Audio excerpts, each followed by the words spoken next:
Parfait. Oui. Donc, on va commencer. Oui. Ok. Donc, bonjour, je m'appelle Kiergan. Je suis étudiant à l'Université d'Ottawa dans ma 4e année en histoire et dans un mineur avancé en français langue seconde. J'ai 21 ans et je viens de Brantford, Ontario. Et bonjour, je m'appelle Liliana, j'ai 18 ans et je suis une étudiante de l'Université d'Ottawa dans ma première année en gestion et puis je viens d'Ottawa.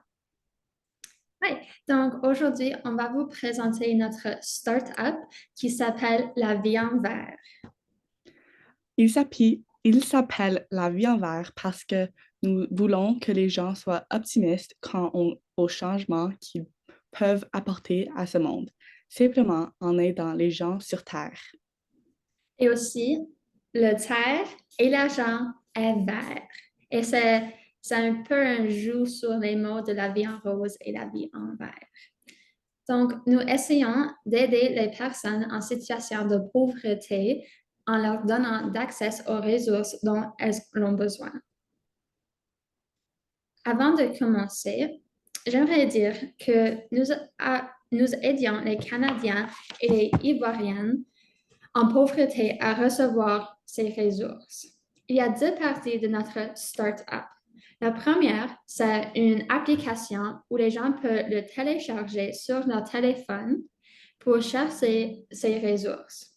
La deuxième, c'est les bénévoles qui vont dans la communauté plus pauvre en Canada et en Côte d'Ivoire pour aider ceux qui en ont besoin.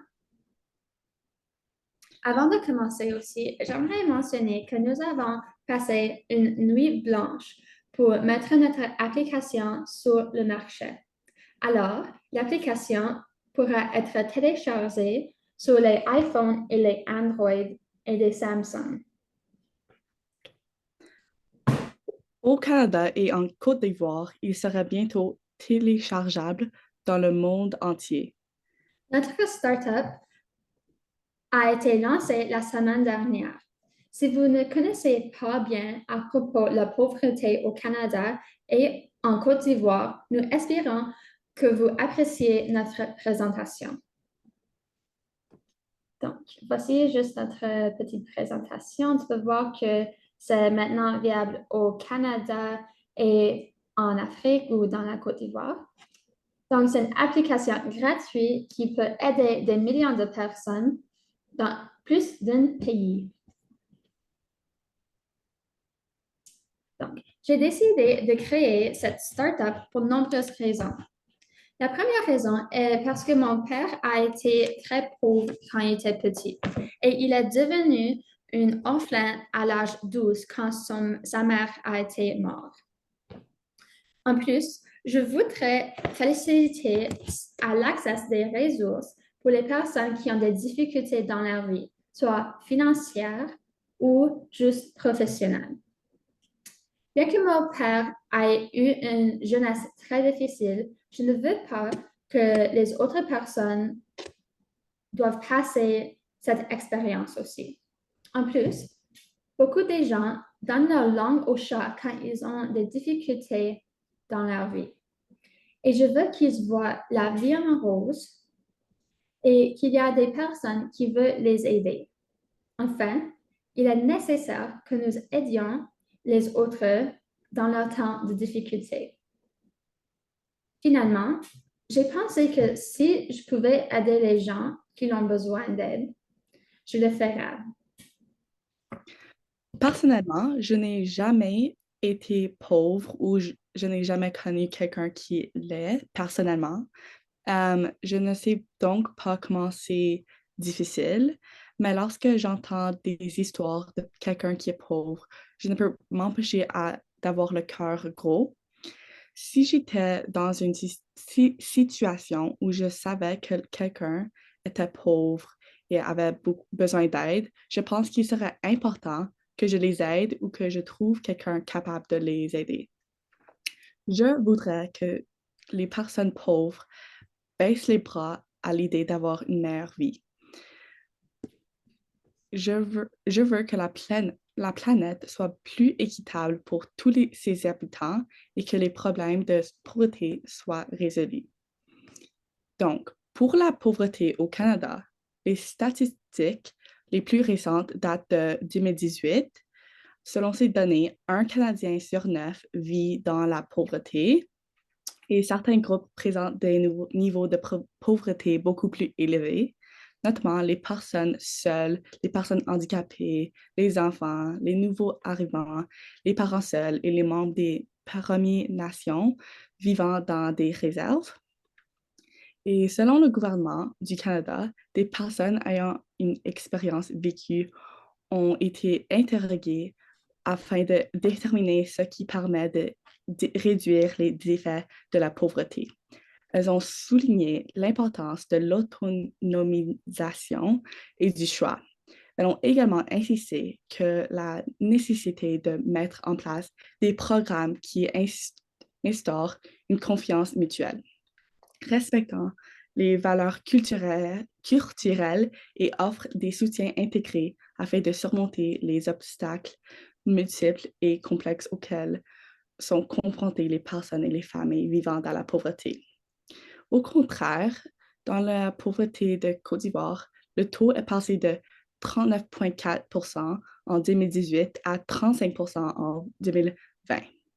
Grâce aux réformes économiques et sociales du gouvernement, ainsi qu'aux programmes spécifiques dédiés à la lutte contre la pauvreté et les inégalités sociales dans les pays, après avoir apporté un soutien humanitaire d'urgence aux personnes touchées par les conflits, CARE lutte désormais en Côte d'Ivoire contre les causes des inégalités et soutient de la pays.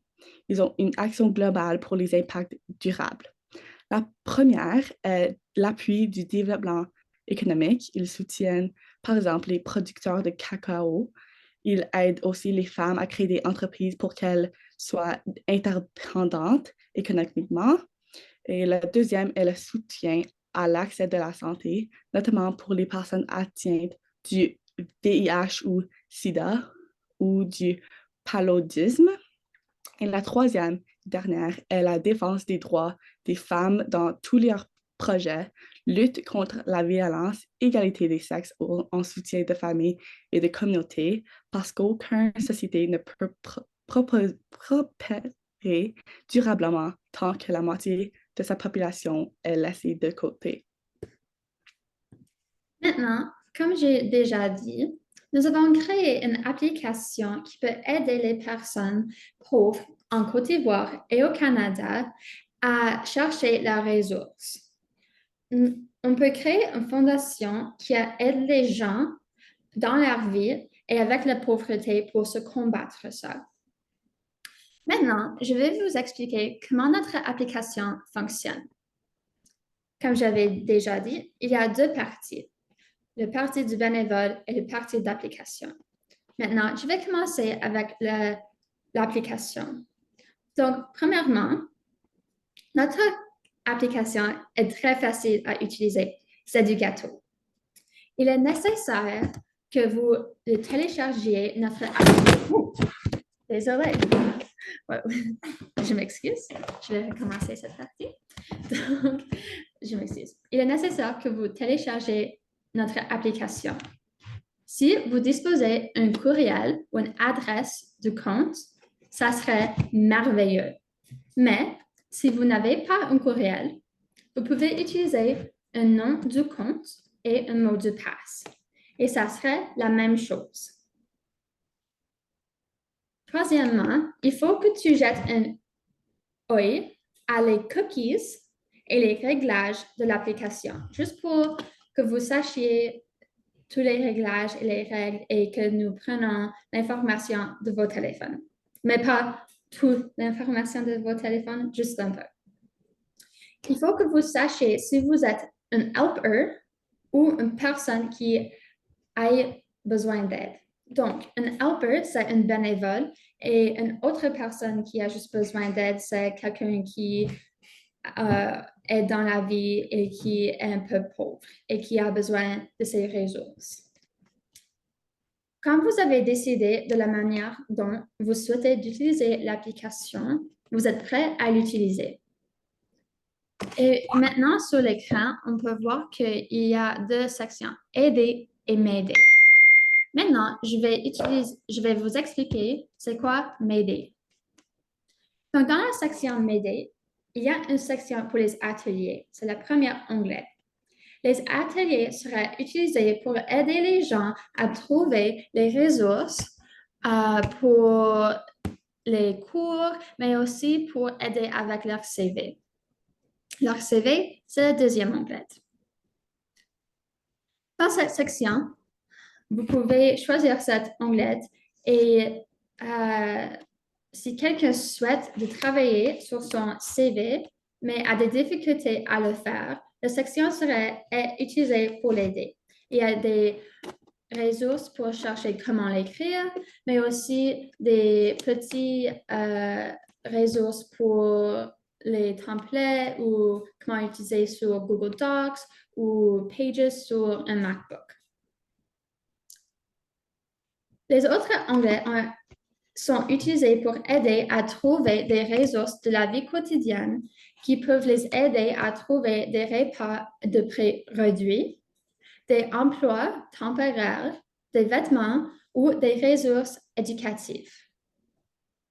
Pour la section aider, on peut voir sur l'écran juste ici. Les volontaires peuvent choisir de faire un don ou d'aider en donnant des conseils ou aussi des vêtements. Pour les deux groupes de personnes, ça ne coûterait pas les yeux de la tête, car c'est gratuit. Donc, il ne faut pas payer. Sauf si quelqu'un veut faire un don, ils peuvent le faire. Je veux que chaque personne ait la chance d'aider les autres et de leur donner, et de leur bénéficier. Donc, comme j'avais dit, pour les personnes dans le besoin, pour ceux qui peuvent aider avec les CV, les ressources, de la nourriture, des cours, et c'est aussi pour les bénévoles. Merci de regarder notre présentation et j'espère que vous l'aimiez. Je ne sais pas comment arrêter.